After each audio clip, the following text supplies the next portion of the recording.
Hey guys, what's up? In this video, I'll show you how to add Instagram post to story. It's very easy and simple. You can do this with any post or content that you find on Instagram. This can be either your own content or this can be any other post out there on Instagram. Now, how do you do this? Let's say I want to add this post into my Instagram story. All you have to do now is to click on the aeroplane icon. It is this one right here. And once you do that, you can scroll on the bottom and see an option where it says add to story.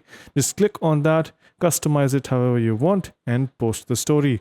You can do the same for any other piece of content on Instagram as well. Just scroll down and see that there is this aeroplane icon. Click on it, and again, scroll all the way to the right and click on add to story. Works with every post on Instagram. And yeah, that's pretty much it on how to add Instagram post to your story. It's quite simple. Hope you guys found this video helpful. If you did, make sure you subscribe to the channel, like the video, and also comment down below on what next videos we should make. So yeah, that's pretty much it for this one. Thank you for watching. Bye bye.